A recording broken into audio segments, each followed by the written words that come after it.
替他找个好人家。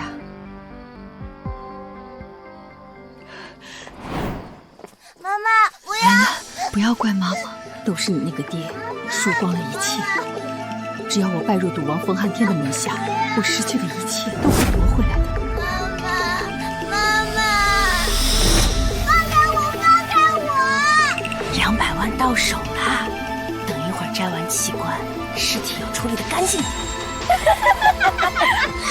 啊！妈的小贱蹄子，老子找到他，先把他那2条腿打断不可！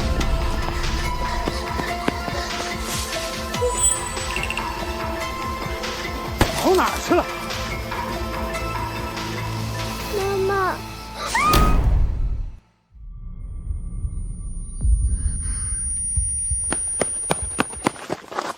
姑娘，姑娘，醒醒！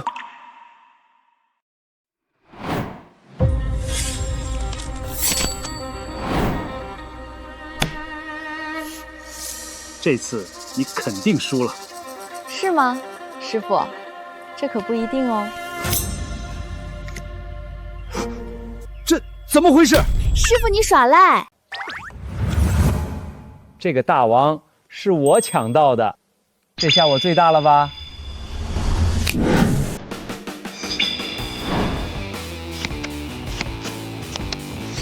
什么时候换的？你的签术已远超于我。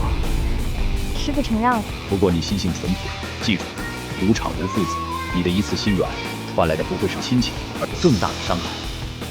徒儿明白了。赌术，用之正则可护人，用之邪则为祸。你已学成，该去找你的亲生父母。记住，用这身本事去帮助那些被赌博所困的人，以千反赌，以术护心。徒儿知道了。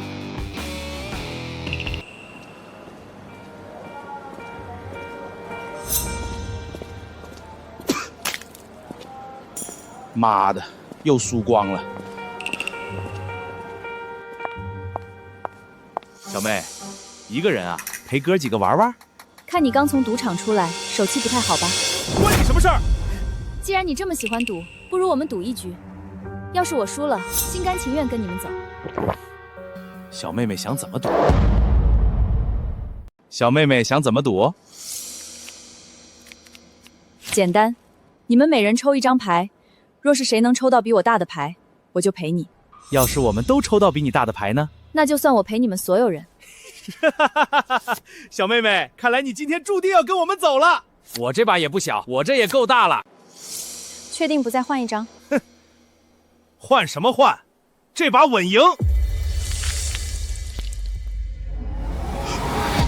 鬼，有鬼！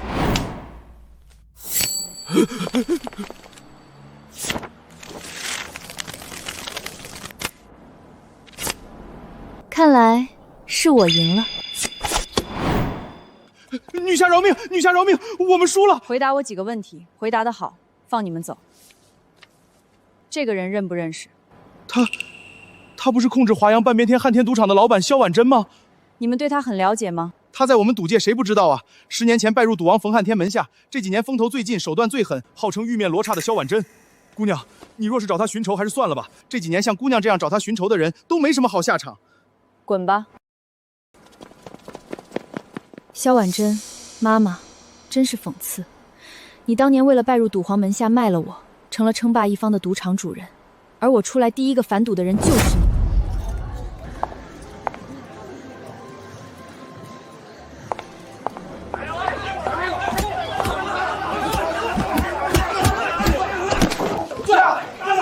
住手！大壮啊，都是爸不好。爸，我本是来替你还钱的，可他们劝我先玩一把，赢了就不用还了。我脑子一糊涂就……是我不好，是我以前赌博输了钱，才连累了你。这就是赌博。师傅说的对，他吞噬的不只是钱财，更是人性与亲情。你们是被做局了。哪来的小丫头，敢在汉天赌场胡说八道？我是今天来赢下这家赌场的人。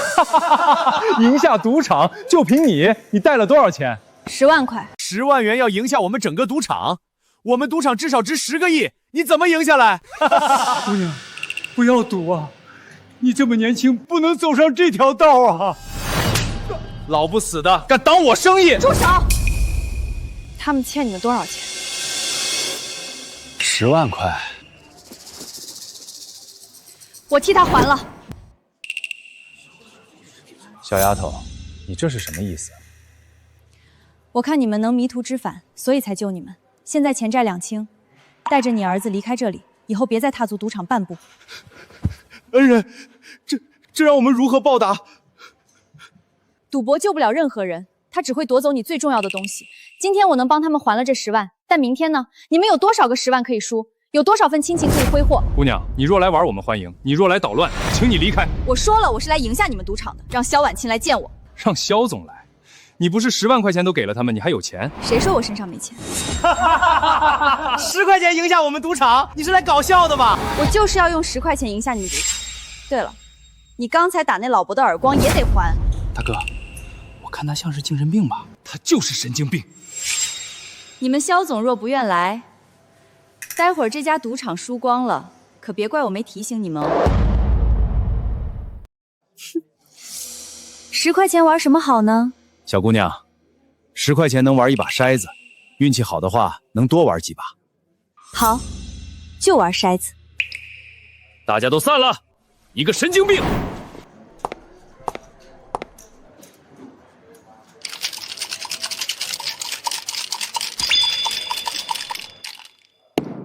买大买小，买定离手。4、5、6，15点大。运气不错啊，小姑娘，开门红。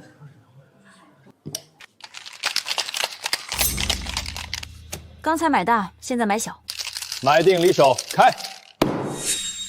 2、3，7点小。我又赢了。听说新手运气都不错，看来是真的。买大。4、4、6。15点大，80块了，可以啊，小姑娘，离赢下赌场又近了一步。连赢5把，这小姑娘运气不错啊。姑娘，按照你这个赢钱速度，我估计明天就能把整个场子赢下来。要明天啊，那太慢了。小姑娘，你疯了！豹子150倍是不假。可这概率比天上掉黄饼还低呀！果然是新手，刚才赢了几把就飘了。明天我还有别的事情呢。这姑娘是不是昏头了？我们压什么？压小，他已经连赢5把，按照规律，他下把肯定要输了。你胡说！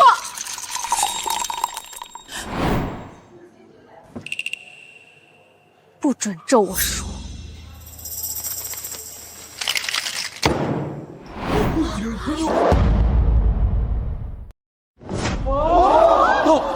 豹子，真是豹子！老天爷，150倍，这姑娘神了！都怪你，非说反着买。我听说有的高手能根据筛子的声音听出点数，难道这位姑娘就是这样的高手？那岂不是只要跟着这位姑娘下就能赢？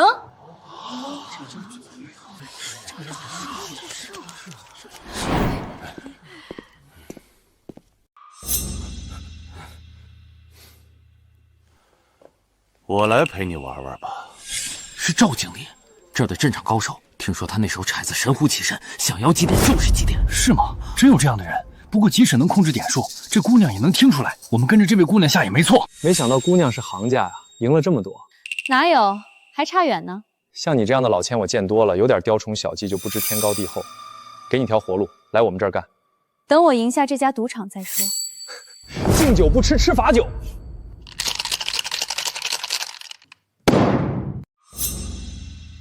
下注吧。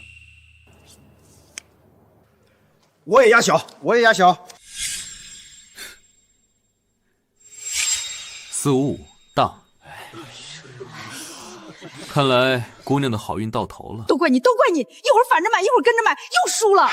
可能这姑娘的运气确实用完了吧？毕竟已经连赢6把了。我说过，赵经理是这场子的高手。毕竟这小姑娘这么年轻，再厉害也不可能是赵经理的对手。高手也有失误的时候。下一把我们再跟一下。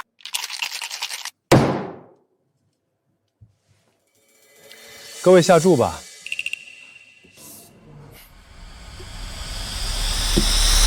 2、3，小。什么高手，只不过是运气好罢了。遇到真正的高手就歇菜了，要跟他反着来。是啊，看来是我们高估他了。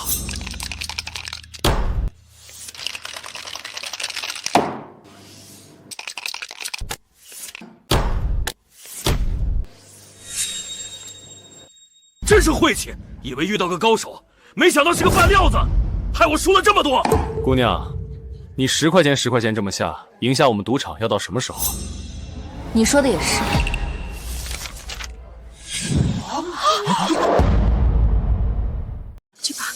这把咱们还跟不跟啊？这把得跟他反着来。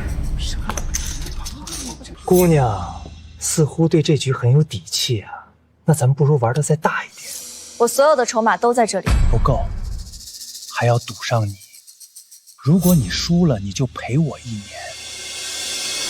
大壮，这位恩人对我们恩重如山，说啥也不能让他跳这火坑。你快想想法子。恩人，这赌注万万不能接。他们这里的套路就是先让你赢尝点甜头，后面再收割你。放心吧，谁是狼谁是羊，现在还不一定呢。好，说得好，这么说你答应了？我答应了，不过你也得加赌注。行，你想加什么都可以，因为最后赢的人是我。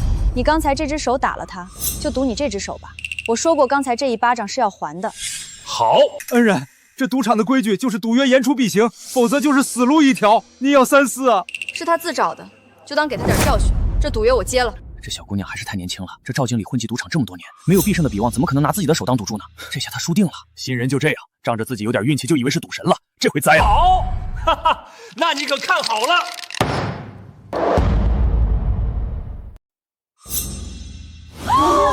我的老天爷，真的是111豹子又中了，48000翻150倍，720万！天哪！刚才输了50，应该是7192500。不可能，我明明摇的是3个6，这怎么可能？你输了，钱还有你的手。你出钱！筛子是你们的，种是你们的，场子是你们，连摇种的人也是你们的。众目睽睽之下，我怎么出钱？对呀，人家小姑娘连碰都没碰一下。输不起就别开赌场啊！快让让，肖总来了。终于见面了，妈妈。不，萧婉珍，这个你用我换来的王国，我会亲手让他尘埃落定。小姑娘有两下子，靠10块钱赢了我们赌场700多万。肖总，他肯定出千了。姑娘，这720万是你的了，还有他的手。肖总，我跟了你这么多年，我不能没有手啊！跟了我这么多年，规矩就是规矩，坏了规矩就要付出代价。好，萧总大义灭亲，真是讲信用。在我的场子里，信誉就是天，输了就是输了，认赌就要服输。别说是跟了我多年的手下，就算是我的亲人，坏了规矩，我也绝不手软。这把刀和当年卖掉我的那把一样冷。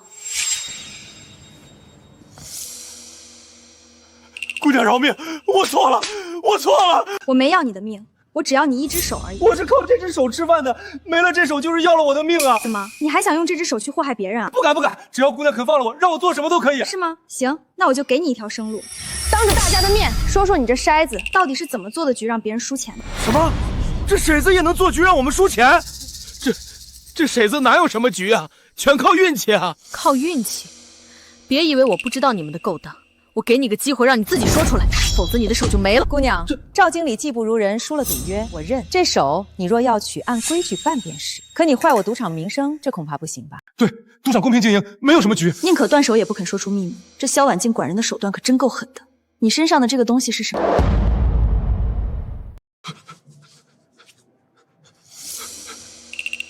你什么时候换了我的？各位，他们台子的秘密就在这里。他们根据客人下注金额的大小，用这个遥控控制台子的点数，从而实现最大盈利。他妈的！我就说怎么老是差一点，原来真是黑店，怪不得我上次压豹子，明明提神一向是开出来就变了，把我们以前输的钱都退回来。赵经理，你好大的胆子！我3令5申，场子里要干净，你竟敢背着我搞这种下三滥的勾当！肖总，我错了，我以后再也不敢了。各位请安静，听我说。我萧婉珍在华阳立足，靠的就是信誉和规矩。今天发生这种事儿，是我管教不严，识人不明。我向大家保证，绝对会给大家一个满意的交代。赵经理，你坏我规矩，欺瞒顾客，来人，把赵经理拖下去，砍断双手。萧总，不要！在场各位，刚才所有的输赢及损失，由我萧婉珍双倍奉还。萧总，你这手断尾求生用的可真好啊！姑娘。你说我们赌场出千骗人钱财，好，我认罚。可你呢？你连赢数把，把把精准。你这手段难道就光明正大？对啊，这小姑娘也太神了，会不会黑吃黑？好，既然萧总不信，那我们就赌一局。就凭你拿什么跟我赌？我赢了又怎么样？这里是赢你的1300万，赌一局，你赢了钱你拿走，我信你清白。你输了，证明赌场靠出千盈利，10倍赔偿所有客人。这方案听上去对我们有利啊！好，我们同意。肖总，你若答应，说明赌场出千与你无关。好。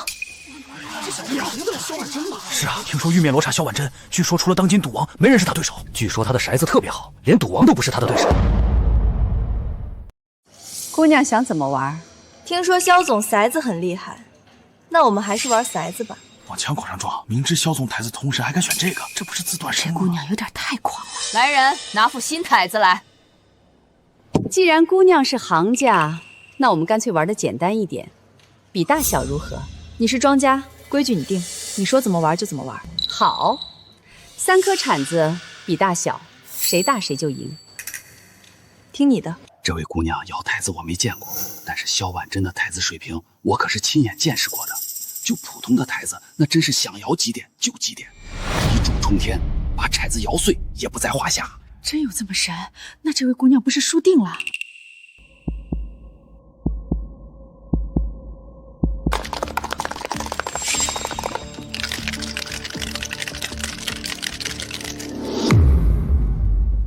姑娘是哪里人呀？师承何处？能有这般身手？何必跟我这小场子过不去？萧总说笑了，汉天赌场雄踞华阳半边天，您更是当今赌坛公认的顶尖高手。既然知道我的名号，那也该知道我一向爱财。你这一身本事，在街头无有斗狠，或是替人出头平事，实在是明珠暗投，太可惜了。不如留下来，在我身边做事，我给你必定比你今天想赢走的要多得多。萧总的好意，我心领了，但我自幼深受赌博之害，亲眼见过他如何让人家破人亡，骨肉分离。故发下毒誓，一定要让这些设局害人、吃血噬骨之徒受到应有的惩罚。这么说，姑娘不是跟我一路人喽？不是。既然这样，不如我们赌大一点吧。萧总还想怎么赌？我若赢了，姑娘把手留下如何？萧总一向是这么对客人的吗？那倒不是，只是我萧婉珍能走到今天，靠的就是一个道理，不是朋友就是敌人。好，很好，赌博已经让你丧失了人性，那我今天要在这张赌桌上把你自认为拥有的一切给赢回来。好，若萧总输了怎么办？你说。赔偿我100倍金额，然后你关掉赌场，永不涉赌。好，萧总果然是3个6，我看你怎么赢我。就是说这姑娘即使也是666，萧总坐庄也算萧总赢，他输定了，除非他能把讨子摇碎。不过有这个能力的当今没几个人。对了，我刚才说是3颗手子比大小，震碎了不算。什么？震碎了不算？对，这是我们赌场的规矩。那这么说，无论怎么摇几点，这位姑娘都输定了。姑娘，我们连累了你。输给萧婉金没什么好奇怪的，毕竟赛子连赌王都不是他的对手。等等，我还没开呢，怎么知道我一定会输？这还用开吗？这不明摆着吗？你即使开一样大小，我们坐庄还是我们赢。谁说跟他是一样大小？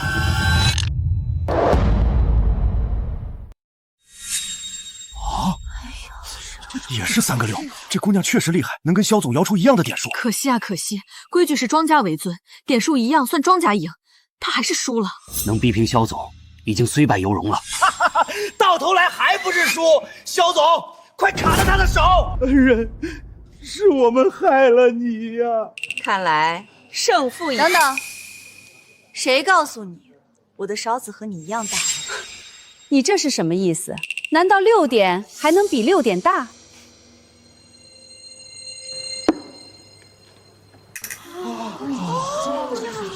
这怎么可能？勺子怎么会变大？真的大了整整1圈，这是怎么做到的？这不可能！恩人，这是怎么回事啊？勺子怎么会变大呢？原理很简单，热胀冷缩。什么热胀冷缩？我明白了，刚才他在摇骰子的过程中，通过急速而持续的摩擦，让骰子温度升高产生膨胀，所以他的骰子就大了。我的老天，还能这样！神乎其技，真是神乎其技！今天算是开眼了。这不算。肖总，你强调你是庄家，即使点数一样也算你赢，又不准我震碎台子。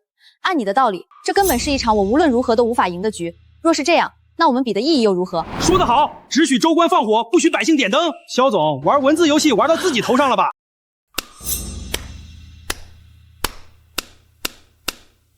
精彩，真是精彩绝伦！没想到在华阳地界能见到如此别开生面的赌局。自我介绍一下，被人童景明，全球蓝道协会秘书长。特来通知萧婉珍女士，下月举行的新一届赌王争霸赛将于澳门举行，这是她的参赛邀请函。这位小姐年纪轻轻，赌术却如此精湛，更难得的是心思缜密，胆识过人，实在是本届赌王大赛不可多得的佳选。我仅代表协会，诚挚邀请您一同参赛。没兴趣，我对赌王的名头不感兴趣。这位小姐，赌王争霸赛是全球赌坛的盛事，关注度极高。更何况，即使不能得奖，也能得到当今赌王的指点。当今赌王冯汉天，对，他是当今赌坛公认的泰山北斗。若能得他片言警教，胜过自己苦修10年。不瞒你说，萧总当年也正是得了赌王几分真传，才能在华阳打下这片基业。只要我拜入赌王冯汉天的门下，我失去的一切都会夺回来的。冯汉天卷走了我的童年，让母亲变成了如今冷酷无情的玉面罗刹。好，既然机会送到眼前，我倒真要去亲自会一会这位赌王。你这么说，倒引起了我的兴趣。按照规定，华阳地区只有1张直接晋级正赛的入场券，原本属于萧婉珍女士，但现在2位看来必须只能有1人代表华阳出战了。只有1张票，那怎么办？看样子是那位姑娘更厉害一点，我觉得让那位姑娘参加。不行，再赌一局。对，再比一局，让我们再开开眼。看来众意难求，既然刚才的赌局有争议，那2位再赌一局如何？由我做裁判，同时也决定这张入场券的归属。既然这样，我就让你输得心服口服。姑娘想玩什么？肖总擅长什么，我们就玩什么。这姑娘好大的口气，这才有意思，就是要硬碰硬，这是要彻底击垮对方的自信啊！好，既然你自寻死路，这可由不得我。刚才姑娘骰子玩得挺好的，那我们继续玩骰吧。听肖总的，规则很简单，你我同时摇骰，你若能摇出与我完全相同的点数，就算你赢。这听上去似乎不难啊。不难，你去摇摇看。对他们这种高手来说，听骰定钟，要啥来啥都不稀奇。你说的也有道理，不过看肖总好像是有必胜的把握啊。姑娘好身手，能教出这样的本事，你父母想必不是寻常人物吧？他们为你定然耗费了无数心血。肖总莫非以为我是奉了父母之命前来寻仇的？难道不是？我萧婉珍能有今日，脚下踩着的枯骨自然不少。自己没本事与我抗衡，便处心积虑地培养子女，拿亲生骨肉当复仇的棋子。哼，真是天底下最可笑也最可悲的父母。哼，肖总说的这般义正田严，想必一定是好母亲了。怎么，肖总好像有难言之隐？这不关你的事。肖总何必动怒？我称赞您是好母亲，您该高兴才是。莫非您甚至比那些将子女当作复仇棋子的父母更加不堪？住口！你凭什么质疑我不是好母亲？我的母亲为了赌博把我卖给人贩子，任由他们割取我的器官，所以我比任何人都痛恨那些卖儿求荣的畜生。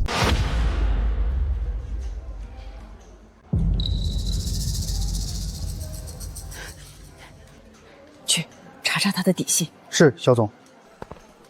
竟有这等事，你母亲当真可恨。是啊，所以我才格外希望肖总您会是个不一样的母亲。原来如此，既然这样，我认你做干女儿怎么样？跟着我，我能给你想要的一切，财富、地位、权势。肖总说的财富、地位、权势，在几分钟之后就将全部失去。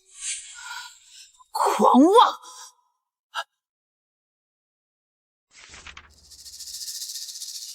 看来是我想多了。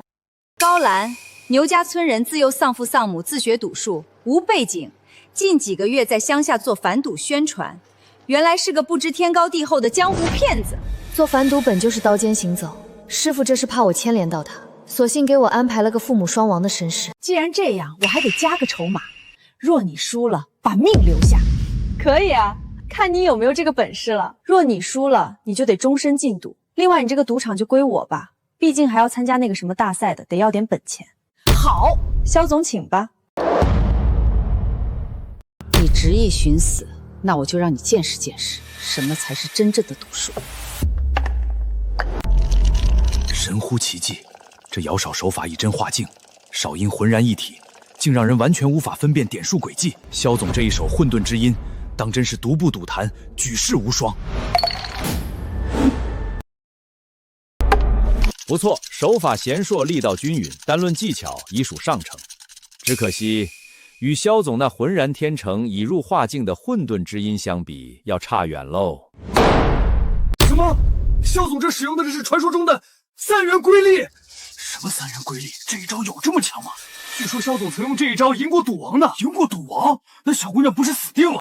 萧总且慢，这位姑娘年纪尚轻，不知3元龟力的厉害，恳请萧总高抬贵手，收回此局。姑娘，你根本不明白这是什么概念。3元龟力一出，手落无回啊！什么3元4元的？他说只要我摇出跟他一样的点数，又不是比残数。姑娘，认输吧。这一局我童某以蓝道协会的名义担保，为你求个情。你还年轻，没必要把性命断送在这里。童秘书，赌桌之上无戏言。既然他不知天高地厚，就该付出代价。萧总，这位姑娘天赋过人，假以时日必成大业。今日若折在这处，实在是赌坛一大损失啊！你们这些人还没比呢，就判定我输，此局无人能解。好，那我就让你死个明白。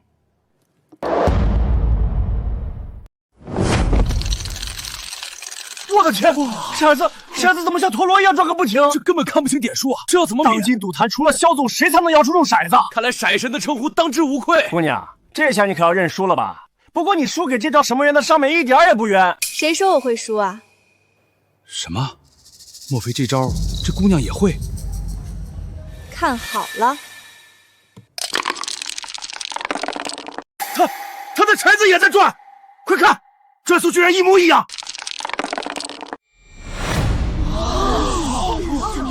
我的老天爷，他居然真的也会这招！这姑娘是哪里来的神仙？连萧总的独家绝技都会，难怪他刚才那么镇定，原来是有真本事。看来今天这场赌局胜负还真不好说了。天才，真是百年难遇的天才，连3元龟力都能模仿到这种程度。可惜啊，这局注定赢不了。为什么还说赢不了？不是都在转吗？诸位有所不知，3元龟力真正的可怕之处在于它的不可控性。不可控性？你们看，这2副拆子虽然都在旋转，但它们的落点完全随机，就连萧总本人在拆子停下之前，也根本无法预测最终点数。所以，就算姑娘也会这招，但想要点数完全相同，概率微乎其微。这就像让2个人在茫茫大海中不约而同地捞起同一粒沙子，这根本就是不可能完成的任务。可惜了这位姑娘，天赋如此惊人，却要败在这无解的局上。这正是3元龟力被称为赌坛传说的原因，它本身就是一个无解之局。125，这下完了！这要是能一样，我把头子吃了。说吧，你想怎么死？急什么？我的头子还在转呢。就算停下又怎样？力道角度稍有差异，点数就千差万别。你该不会真以为自己运气这么好吧？能立在尖台上已经很神了，可惜点数不对啊。是啊，立着也算输，太可惜了。谁说立着就不能赢了？啊去！一样的点数，天哪！我是不是眼花了？神了，真是神了！这姑娘是赌神下凡吧？这辈子没见过这么精彩的赌局。不可能，这绝不可能！连我自己都算不出点数，你怎么可能？你做不到，不代表别人也做不到。这一定是运气，绝对是运气！学了10年赌术，就这点水平，真让人失望。姑娘赌术超凡，令人叹为观止。肖总也说了，只是运气好而已。不是在下眼拙了。姑娘方才展现的听烧辨位之功，以及对骰子力道的精准掌控，已然至神境界。依照约定，这张赌王大赛的入场券理当属于姑娘。不，这入场券必须是我的。萧婉真，你现在一无所有，拿什么跟我争？别忘了我们的赌约，你以终生禁赌。不，我一定要拿到这张入场券，我们再赌一局。你现在都输光了，还有什么可赌？该不会以为我萧婉珍纵横赌界10年就这点家底吧？我在各地的房产、名车、珠宝、现金，还有13间这样的赌场。果然，5万块钱能换来这么多，看来很值。什么？没什么，只是没想到萧总这些年来竟攒下如此身家。去，把我名下所有资产证明都取来，房产、地契、车辆凭证、珠宝清单、银行存单，还有13间赌场的股权文书全部拿来。肖总，这没听见我的话吗？去。是。我就不信你的运气能一直这么好。这些够不够？既然萧总执意要送，那我就让你一次性输个精光吧。13间赌场，这可是萧总全部身家呀！姑娘，见好就收吧。本来想着赢下这家赌场就够了，没想到他有这么多，送上门来的哪有不要之理？哼，方才不过是让你侥幸赢了，我就不信你每次都有这么好的运气。既然萧总觉得是运气，那这次你想玩什么？这次让你选，我倒要看看你是有真本事，还是运气每次都这么好。那就玩最简单的，你摇骰子，我来压大小。好，我就陪你玩到底。他压了豹子，而且还是3个1，这可是价值数十亿的赌注啊！我还没见过这种玩法。萧总还没摇倒，他就已经压上了全部身家，他是不是疯了？数十亿压豹子，那要是赢了150倍，那是多少？萧总，请吧。萧总不会怀疑我作弊吧？现在我离闪台数米开外，这闪纵、闪台都是你们的。萧总有什么不放心吗？你到底在耍什么花样？萧总，这赌注实在太大了，要不……闭嘴！你凭什么这么自信？不是萧总说要看看我的真本事吗？怎么，现在又不敢玩了？他葫芦里买的什么药？萧总还没摇台子，他就把全部身家压在豹子衣上，这不是明摆着送钱吗？我知道了，这是心理战。萧总已连输2局，这局若萧主输，萧主则倾家荡产。他断定萧主肯定不敢接这个赌。没错，这招就是逼萧总退缩，不战而胜。不但气势上已经赢了萧总，还能保住入场券，妙啊！上百亿的赌注啊，换谁不得手抖？你以为这样就能吓住我？这局我跟你赌了！完了，萧总应战，这姑娘玩脱了。还以为有多大本事，原来就是个愣头青。这下把自己玩进去了吧？年轻人啊，就是沉不住气。刚才赢了2把就不知道自己姓什么了，现在傻眼了吧？萧总果然豪气。不过我得提醒你，我压的是150倍的豹子，你桌上这些资产，就算按最高估值，恐怕也不够赔吧？不够。好，这把若输，那我就再把我的命压上。疯了，都疯了。看吧，我就说萧总不是那么好唬住的。他纵横赌场10年，什么大风大浪没见过。这姑娘还是太年轻了。老兄，你那心理战的分析，看来是白费功夫喽。人家萧总根本不吃这套。好，一言为定。萧总，请摇骰。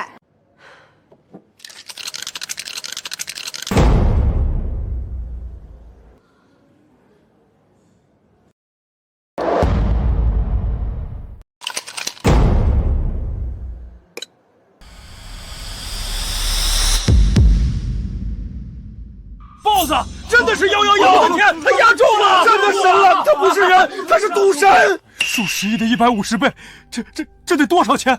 萧总他完了，萧总这下连命都输掉了。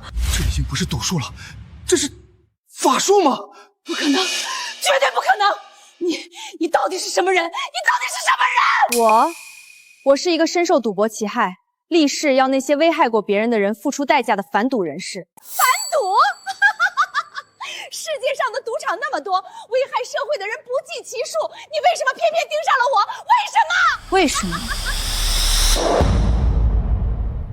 那就要问问你赌博以来做过哪些伤天害理的事了。至于其他赌场，你放心，凡是靠设局害人、吃血噬骨的，有一个算一个，我都会亲自上门，让他们关门大吉。我再跟你赌一局，就1局，你还有什么可以赌？我的命！我刚才押上了我的命，你赢了，我的命就是你的。你的命，我对你的命不不感兴趣，拿走它只会脏了我的手。那张赌王大赛的入场券，求求你把它给我，把它还给我，它对我很重要，求求你了。不行，为什么？因为我很好奇，究竟是一个什么样的人，能让你当年不惜一切代价也要拜入他的门下，甚至能让你变成今天这个样子。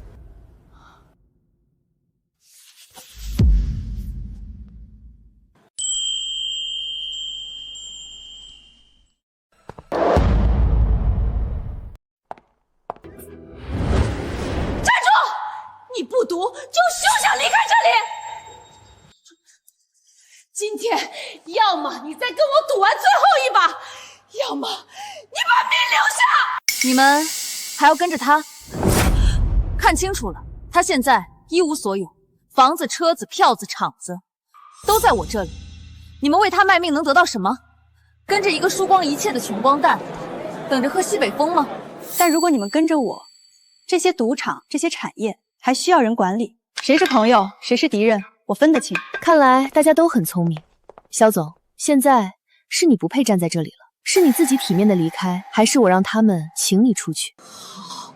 好，我记住你了。今天你给我的耻辱，他日我必定百倍奉还。我们来日方长。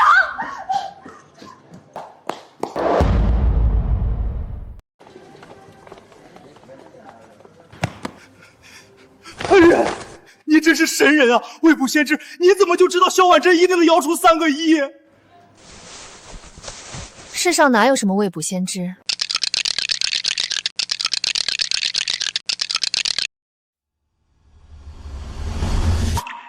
我不过是把之前赵经理用来做局的那副遥控匣子，趁他不注意换了上去。可那个遥控器不是被萧婉珍踩碎了吗？没错，但我之前就研究过他们这种骰子。一旦遥控信号中断或者控制器损坏，骰子内部的机关为了复位，默认显示的点数就是111。原来如此，所以没有什么天神庇佑，也没有什么未卜先知，有的只是人心算计和技术手段罢了。原来如此，恩人，您不仅救了我和我爹，更是给我们这些被赌场坑害的人狠狠出了一口恶气。我陈大壮这条命以后就是您的。你的命是你自己的。记住这次的教训，远离赌博，好好照顾你父亲。另外，如果你要帮我的话，我准备在你们村设立一个反赌教育点，你可以来帮忙。哎呀，这可真是雪中送炭啊，恩人！我们村就缺您这样的大人物来指点迷津。您放心，全村人肯定都听您的。所以，10赌10输，赌博最终只会让人家破人亡。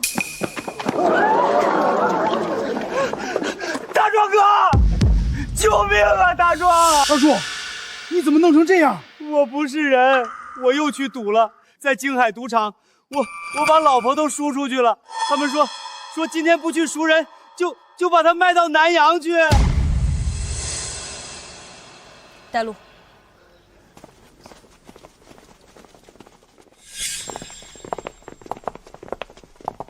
放心吧，有老师在，肯定能把你老婆救出来的。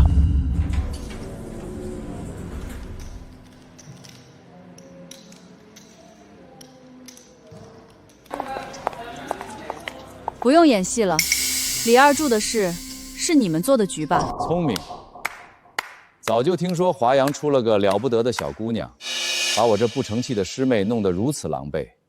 我仇9000，作为师兄，总不能坐视不理。师兄，就是他，我的全部家当，还有赌王大赛的入场券。师妹求到我这儿，我这个做师兄的，自然要替她讨个公道。所以你绑架了别人的老婆？别把话说得这么难听。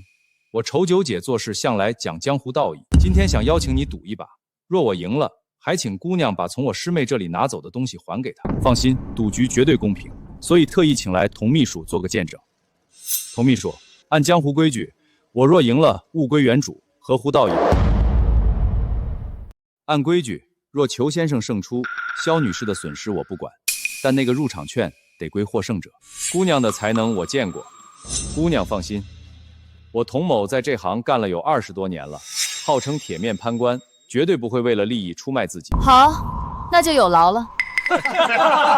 不过裘老板替人出头，也要看看自己有没有那个本事。小心引火烧身，把自己也搭进去。这世上计算我恩师赌王，也不敢说稳赢我仇九千。既然你非要替他强出头，那就别怪我不客气。正好也给在场的乡亲们再上一堂反赌课。就凭你给我上课？乳臭未干也敢口出狂言，待会儿输了可别哭鼻子。仇老板，既然要赌，总得有个章程。你想比什么？比虚无缥缈的运气，还是所谓的赌技？或者干脆直接比签术？放肆！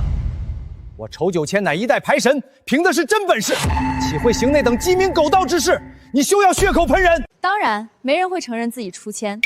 不过看样子你也不是什么好人。既然这样，我来了。一呢是让你输个精光，二借机给他们上个反赌课。各位乡亲，今天正好给大家揭秘一种常见的签术。一般老千喜欢把牌藏这里，九老板不会也在袖口里藏了牌吧？这叫袖里乾坤。厉害的老千，袖子里能藏下好几副牌，神不知鬼不觉就能换掉你手里的任意一张牌。怪不得我以前在牌桌上明明抓了一手好牌，转眼间对方就能拿出更大的牌。太黑了，真是太黑了！胡说八道！我仇九千行事光明磊落。既然光明磊落，裘老板何不把袖子翻起来，让大家看看清楚，也好还你一个清白。好，我就让你心服口服。看清了吗？啊，这下你还有什么话说？看清楚了，裘老板果然坦荡。既然检查了我，那为了公平起见，你是不是也该表示表示？理应如此。如何，裘老板？还有各位，可还满意？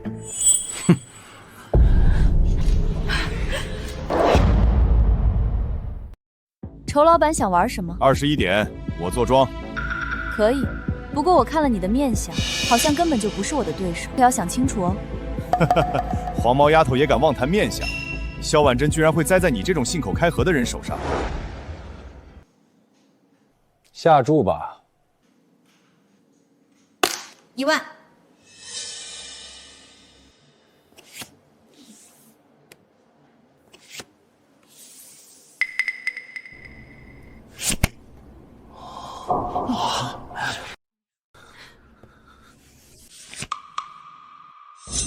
是否需要补牌？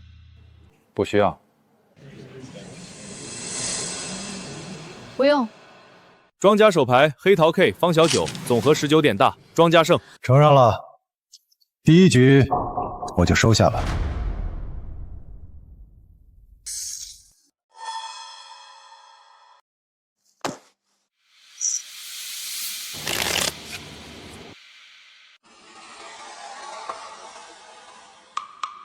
是否需要补牌？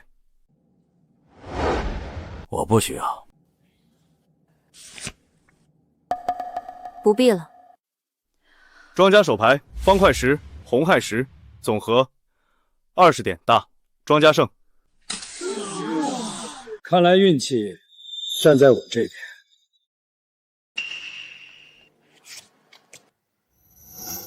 是否需要补牌？不需要补牌。要牌。闲家手牌方块 Q 黑签4红西10，合计超过21牌，庄家胜。看来今晚你手气不太好啊。恩人今天手气不太好啊。大家看到了吗？这在赌场里叫做喂鱼，先故意放水，让他这条鱼儿尝点甜头。鱼儿放下戒心，越玩越大时，就是收网的时候。不过这次的鱼儿不是我。姑娘真有意思，我在这赌场混了20年，还是头一回听说鱼儿给庄家喂食的。是否需要补牌？要牌。哈哈哈哈！连20点都要牌，输钱还能说得这么清新脱俗。师妹啊师妹，师傅的脸都被你丢光了，你居然会输给这种骗子！师兄，我与他交手时，他确实精于骰子，但我从未见他玩过牌。我知道了，他肯定是听闻我们裘哥牌神的名头，怕了。他肯定自己知道玩不过裘哥，又好面子，想在这帮土包子面前出头耍耍威风，所以故弄玄虚呢。小丫头，现在认输还来得及，只要你点头，答应陪我几天，之前输的，还有李二柱那婆娘的事儿，都可以一笔勾销。师兄，不能这么轻易放过他，赌王入场券必须拿回来。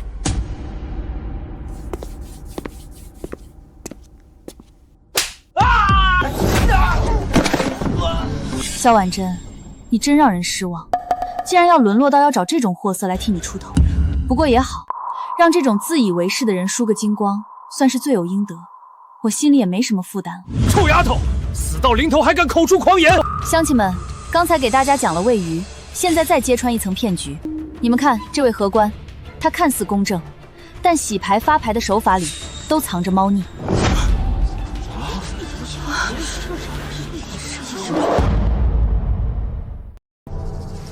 这是一种更高明的签术，通过特殊的洗牌手法，它可以记住牌序，甚至控制发出的牌。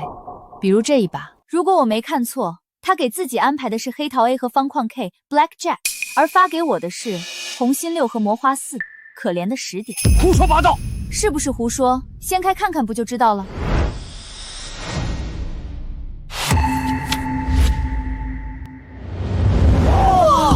真的说中了，一模一样！神了，恩人连没发的牌都知道。这就是你所谓的牌神，靠着荷官做牌赢来的神。没想到还真有两下子，看来是我小看他了。这怎么可能？牌都被你猜中了，哪有这么巧的事儿？裘老板，大家都是业内人士，你手下荷官这点控牌的小伎俩，就不要拿出来丢人现眼了。废物！谁让你自作主张的？诸位，这事儿我完全不知情，都是这荷官擅自做主。你这甩锅的功夫是跟萧婉珍学的吧？如出一辙。好，既然你信不过荷官，那我们就换个方式，你我轮流洗牌发牌，这样总公平了吧？不必这么麻烦，你们谁洗都行，谁发也都无所谓。我提出来主要是为了给乡亲们教学。好，既然要公平，那就公平到底。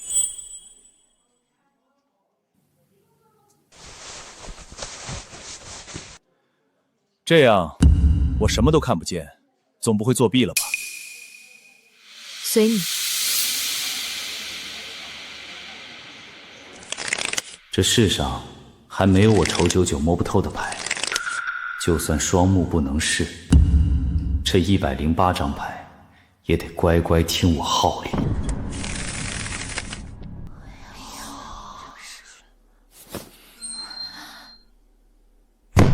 牌已经洗好了，请验牌。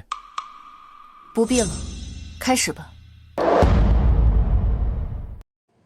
让童秘书发牌，你没意见吧？现在做到绝对公平公正了吧？没意见。既然现在公平公正了，姑娘前几天赢了我师妹这么多钱，跟我玩的是不是太小了？你这个京海赌场值多少钱？少说10个亿。好，那就10亿吧。这是汉天赌场的股权，价值10个亿。好，姑娘爽快。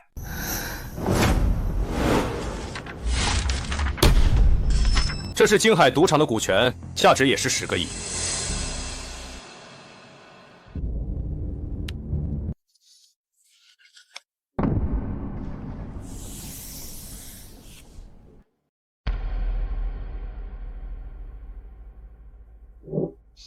老师，您现在2张 J， 20点，这牌面赢面很大呀。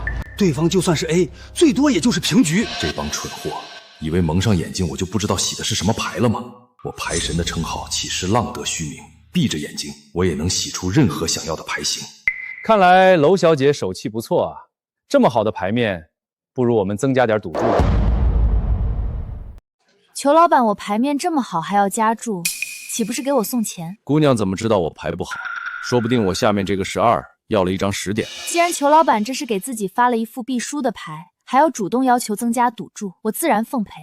不过裘老板这个赌场都压上了，还有什么注码？我旗下还有13家赌场，加起来价值过100亿。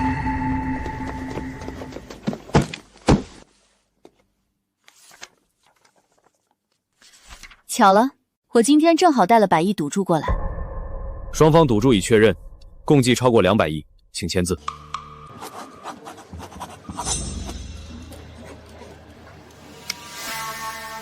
可以继续牌局。按照我刚才洗牌的顺序是1张5，1张6，他要牌则爆掉，不要我则21点，所以他是否要牌都必输无疑。娄小姐，20点还要牌吗？20点已经很大了，当然不能要了呀。等等，分牌。这姑娘到底会不会玩21道？20点这么大了还要分牌？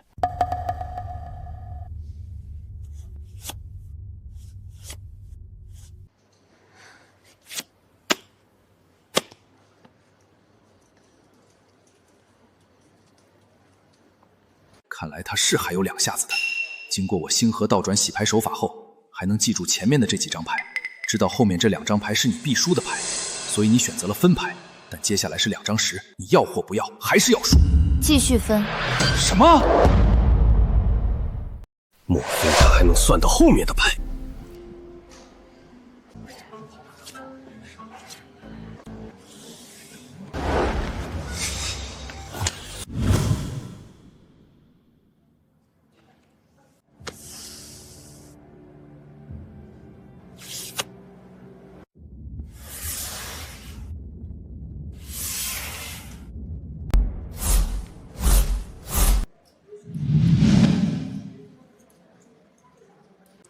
再分。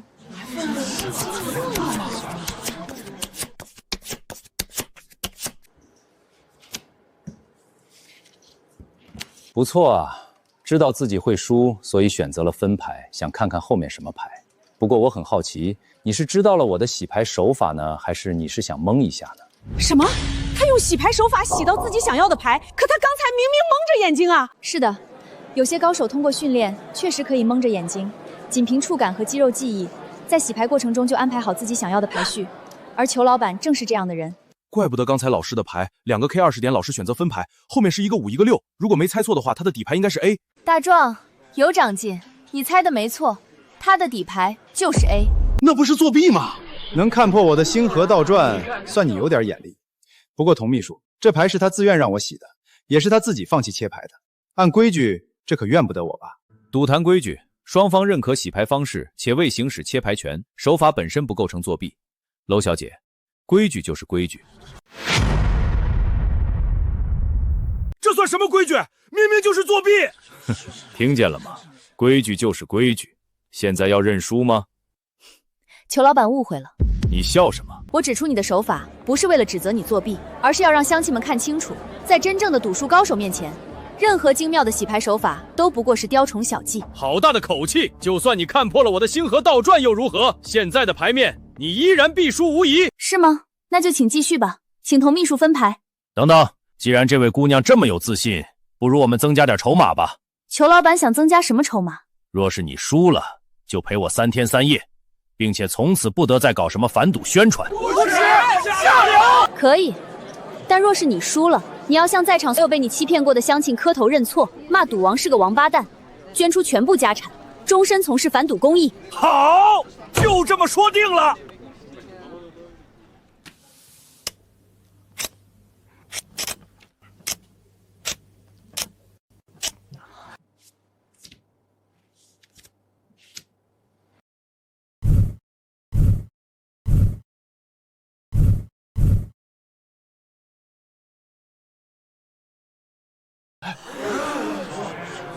看牌型越来越差了。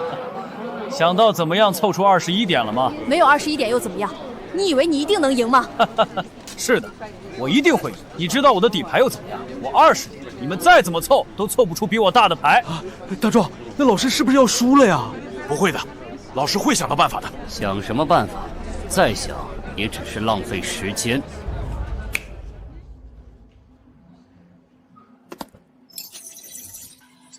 你以为我筹9千只会玩洗个牌这点小本事吗？告诉你，我洗出的牌型叫真离牌局。我早就用超级计算机模拟过所有牌路，总共85亿， 89934592种结果。不管你分多少次牌，要不要牌，都在我的计算之内。最终的结果只有一个，你必输无疑。什么？还有这样玩的吗？不愧是牌神，原来老师所有的策略都在他的计算之中。你以为赌术只是手法和眼力？错了，这是数学，是算力，是穷尽一切可能性的绝对掌控。我现在就跟你们玩明的，你们也玩不过我。谁叫他这么狂呢？师兄，还是你厉害。这小姑娘自以为学点三脚猫的技巧就很厉害，她大概没想到打牌还要靠脑子的吧？是吗？我怎么算出来是你必输的呀？结果已经很明了了，你还在这里装腔作势。牌局还没结束呢，再继续也是浪费时间。我计算了结果，你都是输。童秘书，请问现在这样就能判定比赛结果吗？根据赌坛规则，必须完成所有合法操作才能判定胜负。仇先生，请继续完成牌局。行，我就让你输得心服口服。还要分吗？不用了。那要牌吗？20点怎么能要牌？要。21点，神了！20点叫了张 A， 老师真厉害。仇老板，你这台计算机是不是出故障了？没算出来21点来呀？我就说老师有办法。一帮蠢货！现在牌局上共有16副牌，一副21团有什么用？还要。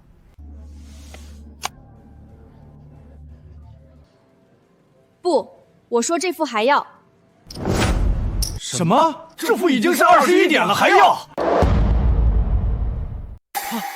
他会不会玩21点？疯了吧！21点已经封顶了，还要牌，这不是自爆吗？大壮，你说这位老师很厉害，就这？老师，您这是？哈哈哈！我看你是输昏头了。不过你这样也对，知道自己必输，所以自爆21点。童秘书，规矩到底允不允许21点还要牌啊？根据21滴点基本规则，玩家在任何情况下，只要手中牌面点数总和未超过21点，都有权继续要牌。娄小姐当前牌面为21点，并未爆点，因此她的要求符合规则。看来有些人是不把自己逼上绝路不罢休啊！请发牌。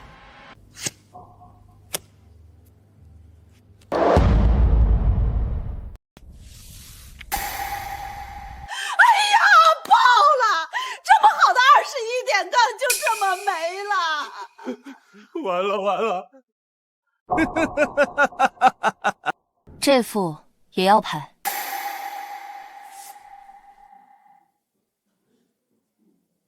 继续要。还来！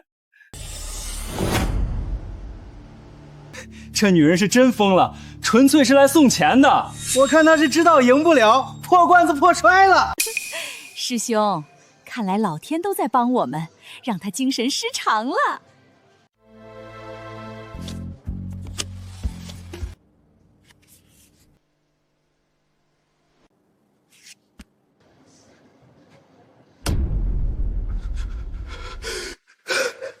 大壮，老师不要了。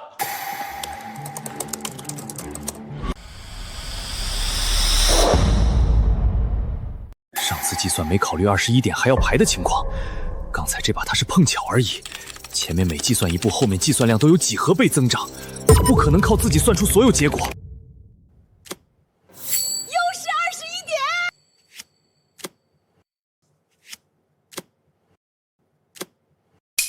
！6个，整整6个21点！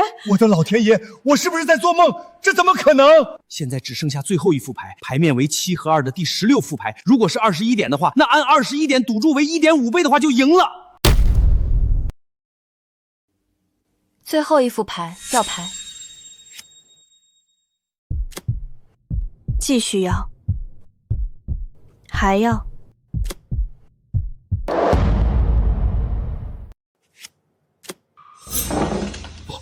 不可能，这不可能！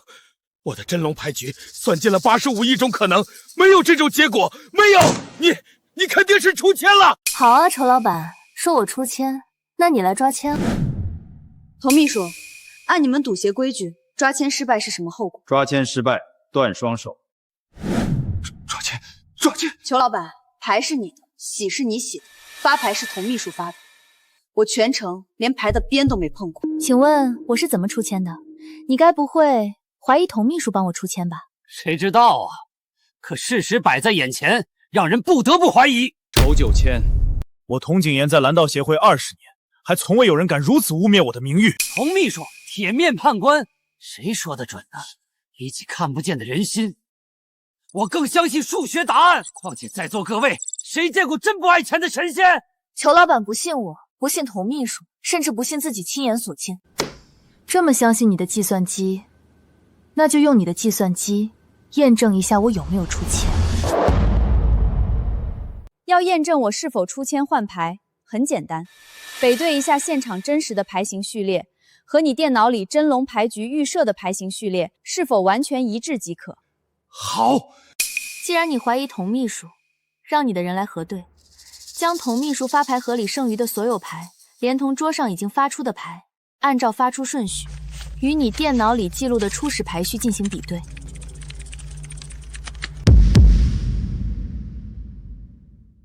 老板，核对完了，现场排序与真龙牌局预设的初始排序完全一致，一张不差。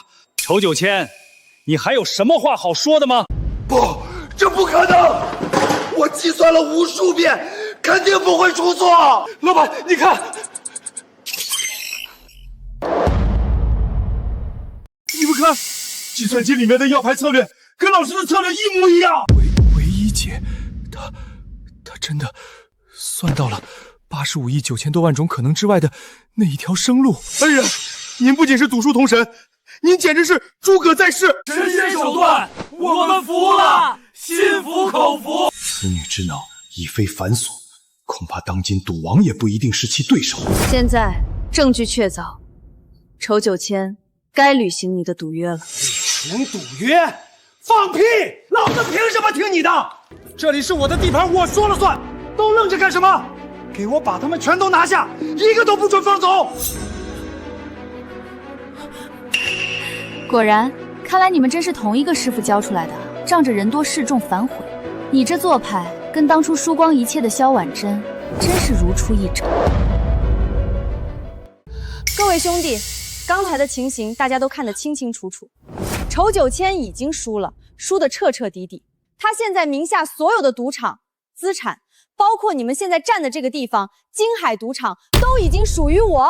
跟着一个输光一切还毫无信誉可言的老大，你们觉得会有前途吗？等着被他拉着一块陪葬吗？老大，认输吧，你不是他的对手。仇老板，现在你想被剁手呢，还是履行赌约呢？是你，萧婉珍，都是你，是你把这个杀星引来的。说，你是不是早就跟他串通好了，来谋夺我和师傅的产业？你放屁！仇几千，你自己技不如人，输光了家底儿，还想赖到我头上？姑娘，姑奶奶，我错了，我真的知道错了，求求您高抬贵手，把这些资产还给我吧。这些产业不全是我的呀，大部分都是赌王冯老先生暂时记在我名下的。要是没了，冯老先生绝不会放过我，他一定会杀了我的。求求您了。那是你的事，赌桌之上，愿赌服输。现在履行你的赌约。童秘书，按照赌协规矩，若有人立下赌约却拒不履行，当如何？按律，轻则断手断脚，以儆效伪；重则清理门户，永绝后患。我仇姐姐错了，我不是人，我设局骗了大家。赌王冯汉天是个王八蛋。谁那么大的胆子，敢辱骂赌王？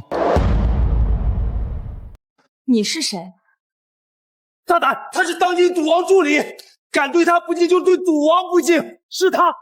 韩助理，是他在骂，是这个不知天高地厚的丫头在辱骂赌王，一定要让师傅为我做主啊！哦，在场这么多双耳朵，刚才究竟是谁亲口说出的那3个字？是他自己骂的。对，就是他，我们都能作证。赌王冯先生，听说了华阳出了一位赌术惊人的年轻高手，看来您就是这位小姐了。冯先生特意命我前来邀您一见。赌王邀见！天哪，赌王亲自邀见，这可是天大的面子啊！多少人想见赌王一面都难如登天，他这运气也太好了吧！赌王约见我，是想替他的2位高徒出头，跟我赌一把，出出气吗？姑娘误会了，冯先生惜才，他是听说您天资过人，技艺超群，起了爱才之心，想收您为弟子。赌王收徒，拜赌王为师，这简直是鲤鱼跃龙门啊！你知道多少人捧着100亿家世求赌王指点一划都被拒之门外吗？他居然直接被邀请入门，这何止是运气好！赌王收徒向来只看天赋，不论出身。婉珍和9000当年也是因此入门，如今您既然能胜过他们，自然更有资格拜入冯先生门下，这是无数人梦寐以求的机缘。做我师傅，他也配？糊涂啊！这姑娘还是太年轻气盛了，这么好的机会都不要，这可是赌王冯汉天啊，多少人求都求不来的机缘。回去告诉冯汉天，不必费心收什么徒了，让他好好准备，在赌王大赛上等我。到时候，我会让大家亲眼看看，我是怎么让他输个精光。他说什么？要让赌王输个精光？疯了，真是疯了！他知道赌王意味着什么吗？初生牛犊不怕虎啊！不过回想他刚才的手段，或许他真有什么依仗。深不可测。我现在觉得这姑娘的赌术可能比我们看到的还要可怕的多。10年了，自从10年前冯汉天赢下赌神高瞻，登顶赌坛，这10年间再无人能真正挑战他的权威，赌坛死水一潭。如今终于出现了这样一个人。不管他能否成功，这股敢于挑战权威、冲破祝福的锐气，就已足够令人心潮澎湃。好，很好，娄小姐的话我一定带到。但愿到了大赛之上，你还能有此刻这般自信。我们走。至于你们这2个废物，败光了先生如此多的资产，先生要亲自问候你们。带走。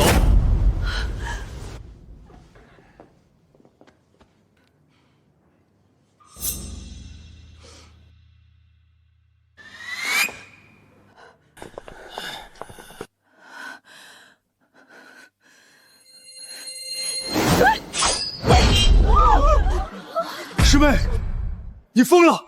快放下刀！告诉冯汉天那个伪君子，我会去见他的，但不是现在。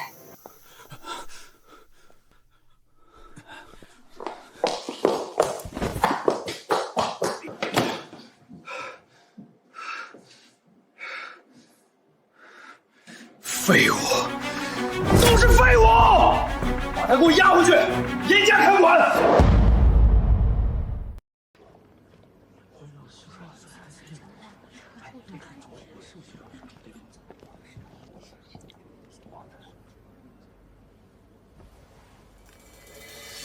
这位就是连拜我2个不成其徒弟的姑娘喽，还不知道姑娘尊姓大名？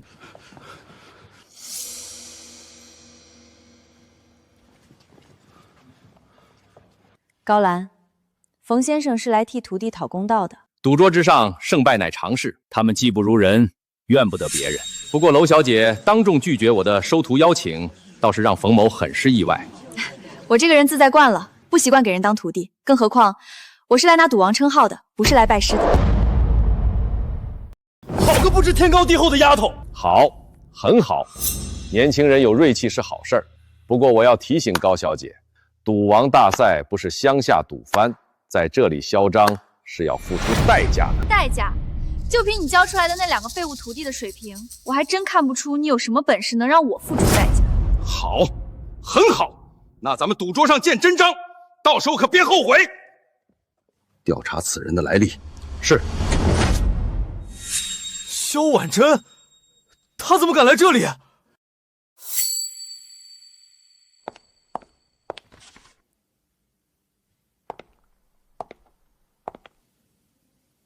师傅，别来无恙啊！看来您老人家是迫不及待要收新徒弟了。你这个叛徒，还敢出现在我面前！叛徒！师傅，你这个喜欢收徒弟的毛病还是没改啊？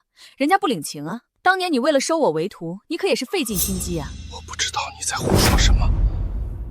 那就让大家都看看真相。当年是冯先生指使我设计的局，让萧婉珍丈夫输光家产，逼她走投无路。什么？原来当年萧婉珍拜赌王为师是赌王设计的。没错，是我设计的又怎么样？这些年我教你赌术，传你本事，让你从一个人人可欺的弱女子变成称霸一方玉面罗刹，难道这些还不够抵偿你当年的损失吗？我的损失，风撼天，你把我变成了一个连自己女儿都能卖掉的恶魔。什么？萧婉珍还卖自己女儿？是我逼着你卖掉亲生女儿的吗？我不过是给了你一个选择的机会。是我太傻了，信了你的话，说女儿跟着我这个烂赌嘴没有好日子，给她找个好人家，等过几年把她接回来。这一切都是你自己的选择，是你自己的贪心。没错，我不是人，我为了拜你为师，亲手卖了自己的女儿。这些年来，我每晚都能梦见兰兰哭着找妈妈。萧婉珍，你以为你说这些话我就会原谅你吗？永远不可能。别的我都可以不计较，我只想知道我女儿在哪里，求你告诉我。你女儿在哪儿？我怎么会知道？是你亲手把她卖掉的，现在又来装什么慈母？是我对不起，但你别以为我不知道你干的那些勾当。我替你社区害过多少人，你的赌场里贩卖过多少人口，这些年我替你干的还少吗？住口！好，既然你不肯说我女儿的下落，那我就在赌桌上赢了你。等我掌控了所有赌场，挖出你的人口网络，自己去找。就凭你？好，那就让我看看你这些年还学了些什么本事。萧总这番声泪俱下的表演真是精彩。姑娘，你根本不懂一个母亲的感受。那萧总可知女儿被你卖掉那一刻他是什么感受？当他被最信任的人推进深渊时，那种被全世界抛弃的绝望，你能体会吗？别说了。姑娘，你的赌术确实令人惊叹。你能赢我和裘九千，不代表你能赢他。他在赌坛纵横数十年，从未真正败过。你太年轻，不知道冯汉天的可怕。凡事总有第一次，我在这条路上走了10年，深知他的深浅。为了今天，我准备了整整7年。这场赌王大赛，我才是那个注定要将他拉下神坛的人。各凭本事，等我赢了，我就能动用所有资源，找到我的女儿。萧总倒是情深意重，不过也许他根本不想见你。我知道他一定恨透了我，但无论如何，我都要找到他，亲口对他说声对不起。那就祝萧总得偿所愿。各位来宾，本次大赛将决出2名选手挑战赌王，并有机会成为赌王亲传弟子。赌王大赛现在开始。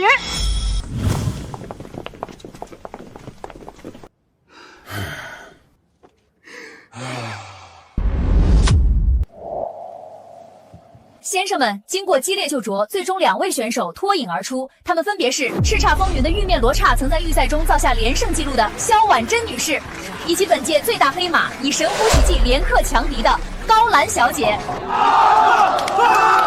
这个高兰太可怕了，听说她只用10块钱就赢下了整间赌场。萧婉珍居然赢了，这下有好戏看了！师徒反目，新老对决，这可是赌坛几10年未见的大场面。他们2位与赌王同台竞技，决赛开始。规则如下：3位选手背对赌桌站立，荷官将2副盘全打乱后，背面朝上摊开。听到开始口令后，选手转身，荷官同时将所有牌翻到正面。选手需要在最短时间内记住全部牌序，记住后按下手边的按钮。最后，选手需用手中的新牌完整复原刚才看到的牌序，用时最短且复原准确者获胜。时间相同，则先进行比赛的人获胜。2副牌108张，瞬间记忆，有意思。听说去年的脑力记牌比赛记录是45秒，不知道他们能不能突破40秒。刚才3位抽完签，按照抽签顺序，第1位出场的是萧婉珍。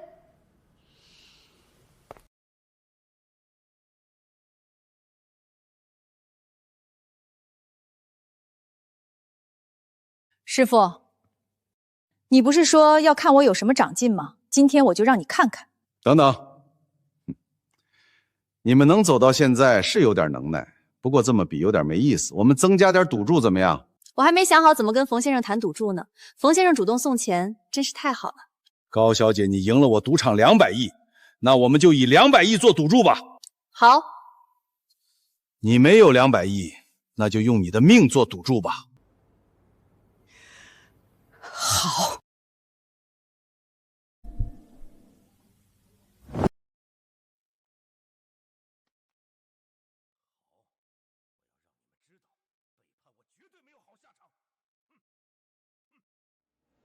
萧女士，请准备。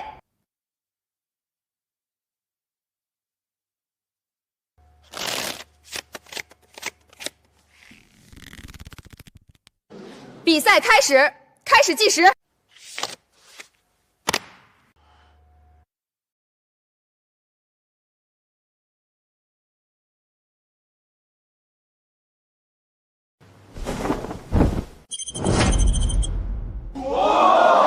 不可能！我连牌都没看清。不到1秒，他只看了1眼，这根本不是人类能做到的。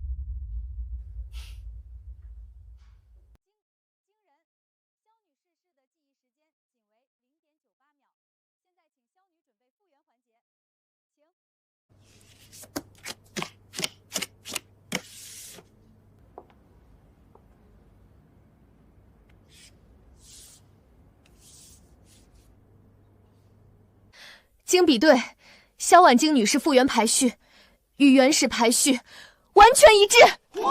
太强了！0.98秒记忆，100%复原，玉面搏杀名不虚传。怪不得赌王千方百计要收萧婉晶为徒，他竟有这种天赋。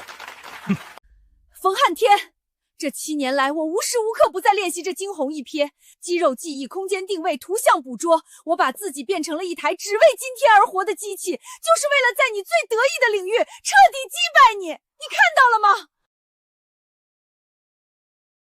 不错，有长进。精彩绝伦，感谢萧女士为我们带来的震撼表现。接下来有请第2位选手，当今赌坛的泰山北斗赌王冯汉天先生。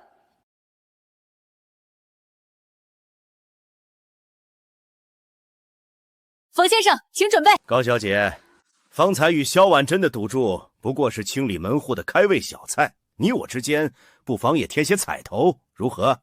冯先生想添什么？再加200亿。不过若我赢了，高小姐还需签下这份协议，为我冯氏效力10年。这10年间，你需听从我的任何调遣，不得再行反赌之事。200亿对他10年，我们会不会太吃亏了？他这种人几天内从10块钱赢了我200亿，既然不为我所用，与其在外面给我添麻烦，还不如除了他。恩人，不能签，这协议，这是卖身剧啊！赌王这是要彻底收服这匹黑马啊！第2个出场就敢下这么大赌坠，还附加这种条件，难道赌王真有这100%的把握？刚才萧女士是0.98秒，看她必赢的样子，难道她还要快？那不如再赌大一点。我知道冯先生还有500亿资产，我要用你全部资产做赌注。200亿对你10年已经很看得起你了，你不要得寸进尺。冯先生误会了，我这里还有300亿。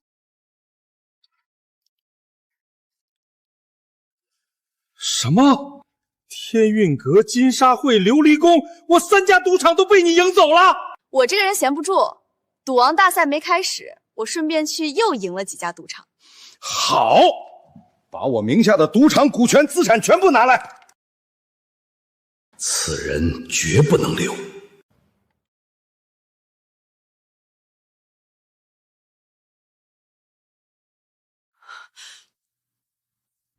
冯先生，准备。比赛开始。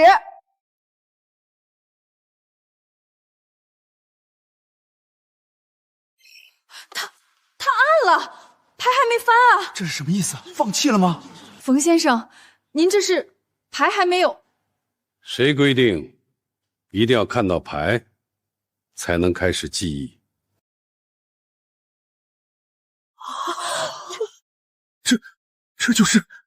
这就是赌王恩人，他是怎么做到的？还没翻牌就……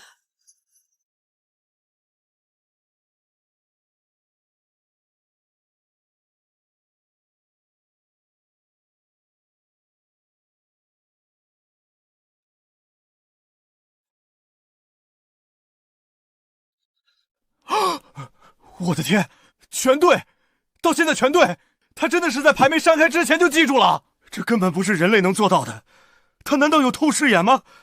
你看他的表情，从始至终连变都没变，这太可怕了。赌王，这才是真正的赌王！0秒记忆，100%复原，神话，这是赌坛的神话啊！恩人，这到底是怎么回事？牌都没翻，他怎么能记住？这不合常理啊！世界上没有2片完全相同的树叶，同样，哪怕是同一批次、同一盒生产的扑克牌，其牌背的微缩印刷网纹、油墨分布的细微差异、纸张纤维的独特走向，甚至是肉眼难以察觉的微小瑕疵，每一张牌背都拥有其独一无二的指纹。您的意思是，冯汉天他根本不是靠记牌面点数，他早就提前记住了这批比赛专用扑克牌背面的所有这细微特征？没错。从他转身那一刻起，他看到的就不是108张空白的牌背，而是108张早已烙印在他脑中的、有着明确身份的牌。这能力也太可怕了！各位观众，我们刚刚目睹了堪称史上最不可思议的一幕，赌王冯汉天先生展示了神乎其神的盲背记忆。冯先生极有可能是运用了传说中的读背术。他凭借对扑克牌制作工艺和细微差别的极致理解，在赛前就完成了对这批比赛用牌背面特征的记忆。这不仅是记忆力的比拼，更是知识、经验、观察力的终极体现。匪夷所思，将物理辨识运用到如此登峰造极的地步，赌王之称实至名归。这不公平吧？牌都没翻过来。根据大赛规则，瞬息签牌考验的是选手对指定排序的最终记忆与复原能力，不限方法。冯汉天选手用时0秒，凭借对牌背的识别完成挑战，过程合规，成绩有效。看到了吗？这就是你我之间的差距，你的命归我了。高小姐，你那500亿还有未来10年，冯某就笑纳了。现在反悔，跪下拜师，我或许还能给你留几分颜面。怪不得赌王第2个出场就又下了500亿，原来是胜券在握呀。可惜了这姑娘，天赋是好，就是太傲了，干嘛非要挑战赌王呢？这下好了，好不容易迎来的身家全输回去，还要搭上10年自由，这辈子算是毁了。这下踢到铁板了吧？赌王岂是那么容易撼动的？我还没比呢，你怎么知道我会输？你傻了吗？冯先生0秒了还比什么？你刚才没听清楚吗？即使你跟冯先生一样0秒，也是先比者获胜。各位评委，按规定我还可以比赛吗？比赛是可以比赛，但结果已经定了，再比好像也没意义了吧？高小姐，我们知道你有些本事，可惜你运气差了点儿。不过若你坚持要比，我们也没意见。看你表演完，至少让大家也知道一下你的能力。既然规则允许，那我要求完成我的比赛。可以，高蓝选手，请准备。哼。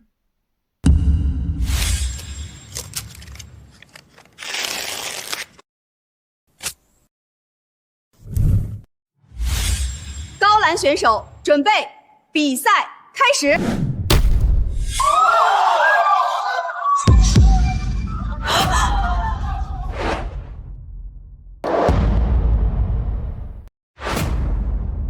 他在比赛计时前就按了按钮，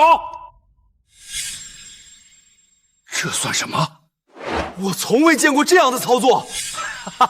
表姐，你是自知必输，所以放弃治疗了吗？还没开始计时就结束？请问裁判，既然主持人说比赛已经开始，那有没有规定什么时候按按钮？规则上确实没有明确禁止，但是既然没有禁止，那我的操作就是合规的。这分明是耍无赖，知道自己赢不了就搞这种小动作，不看牌就知道顺序，你当自己是神仙吗？未卜先知啊！完了，这姑娘是彻底放弃，开始胡闹了。看来赌王给她的压力太大了，都精神失常了。说不定人家真有特异功能呢。看来不需要我们动手，他自己就把自己逼疯了。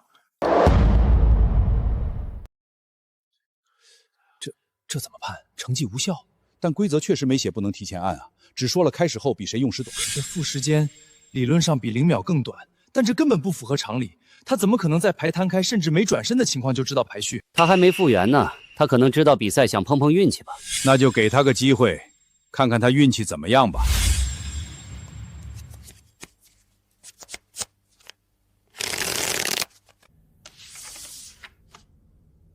请开始验证吧。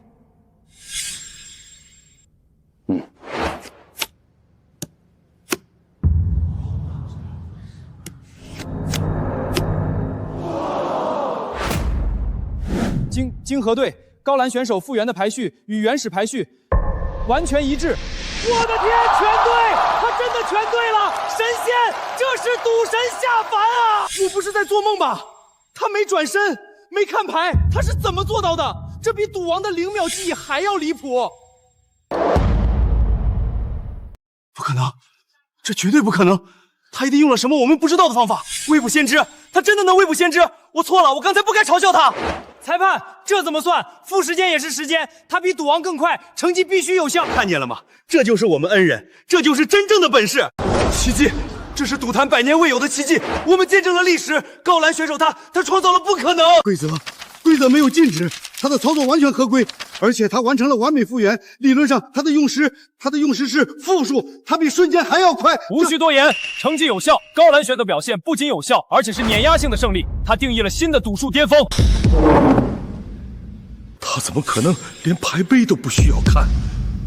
很简单，冯先生记住的是牌的过去，而我预判的是牌的未来。在荷官洗牌的那一刻起，所有的排序就已经注定。我宣布，高兰小姐获得本次赌王大赛胜利。赌王一宗了，10年了，赌坛要变天了！我的天，这姑娘到底是什么来头？连冯赌皇都赢了！不，我不服，我们再赌一局。冯先生，你名下所有资产，连同赌王的头衔，现在都已经属于我，你还有什么可以拿来赌的？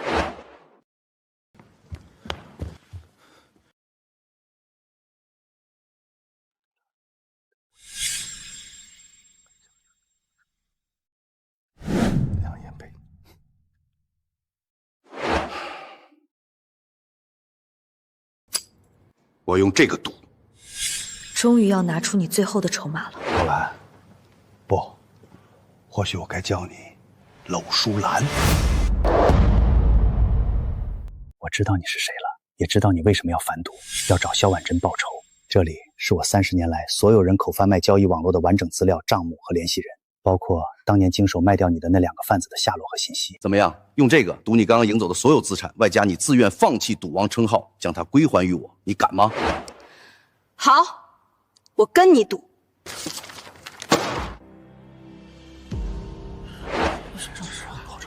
经组委会商议，同意增加一场特别对局，以决定上述赌注的归属。请2位商定比赛项目。简单点，就比天女散花吧。谁手中抓到的牌面点数大，谁胜。可以。肖女士，外面有人找你。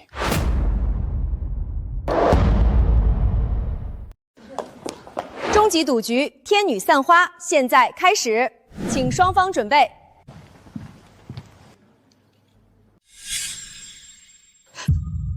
冯汉天，你这是什么意思？没什么意思，想要救他还是想赢，你自己选。你以为我会为了那个把我卖给人贩子的人输掉比赛吗？是吗？众人皆知我赌术高明，却不知我最拿手的是拿捏人心。给你10分钟，城西化工厂，迟到就给他收尸。高兰小姐，请集中注意力，比赛马上。评委，我要求比赛暂停15分钟。不行，规则就是规则。天女散花讲究一鼓作气，岂能说停就停？评委，按规定，比赛一旦宣布开始，除非选手主动认输，否则必须进行到底。而且整个抓牌过程必须在5分钟内完成选择并亮牌。规则确实如此，高兰选手，比赛不能延迟，整个抓牌决策过程必须在5分钟内完成。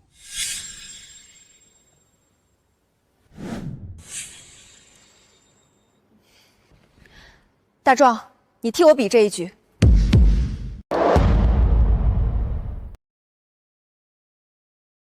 我，恩人，这不行啊！我怎么可能是赌王的对手？我会把你的一切都输光的。听着，有我在，不要怕，他这个赌王不是你的对手。这什么？他让那个傻大个替赛，他疯了吗？这下全完了！冯赌王就算状态再差，碾死个新手也像玩一样。各位评委，我由他带我进行抓牌环节，可以吧？这就要问下冯先生的意见了。随便你找谁代劳，结果都一样，我没意见。经评委团合议，允许高兰选手指定代理本场对决，请代理人陈大壮就位。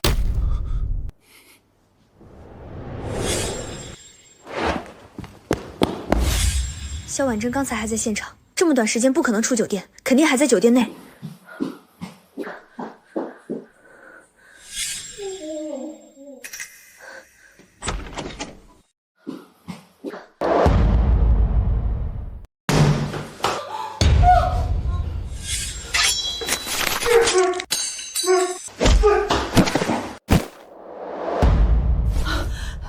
你为什么要来救我？你的命输给了我，我不想你死在别人手里。陈先生，最后时间到了，请双方准备。师傅，对不起了。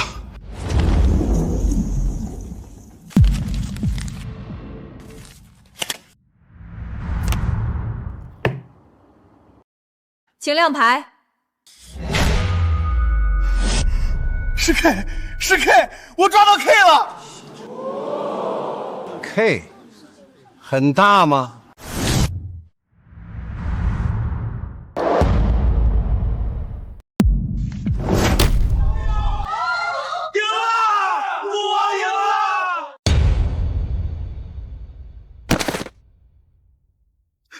恩人，我对不起你，我把一切都输光了。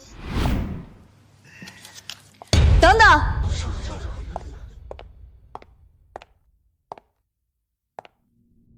谁说你赢了？龙淑兰，你眼瞎了吗？大王对 K， 胜负已分，你想赖账？我不是想赖账，我是说你作弊。胡说八道！众目睽睽之下，我怎么可能作弊？证据呢？证据就在你那张牌上。这张牌有什么问题？你敢不敢翻过来让大家看看？哼，对付他还需要作弊吗？今天就让你输得心服口服。背面不一样，他的牌背面花纹颜色明显不同。真的，这牌不是同一副。不可能，这牌是荷官提供的，一定是有人调包，是你，龙淑兰，是你搞的鬼！我冯赌王，从你提出比试项目到荷官拿牌抛牌，我根本不在现场，如何调包？反倒是你坚持要比这个项目，又提前准备了这张特殊的，确保你能抓到的大王八。真正的王牌应该还在那张，才是这副牌里真正的背面花纹统一的大王。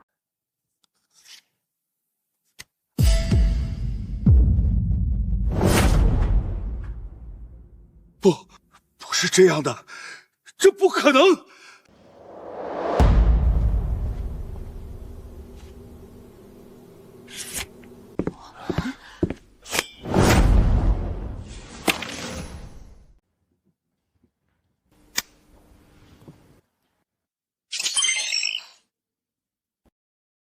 资料确认无误，可以行动了。冯汉天，你涉嫌组织领导黑社会性质组织、跨国人口贩卖、巨额诈骗、故意伤害等多起重罪，这是逮捕令，请跟我们回去接受调查。肖婉珍女士，你已涉嫌多项违法犯罪活动，请配合我们调查。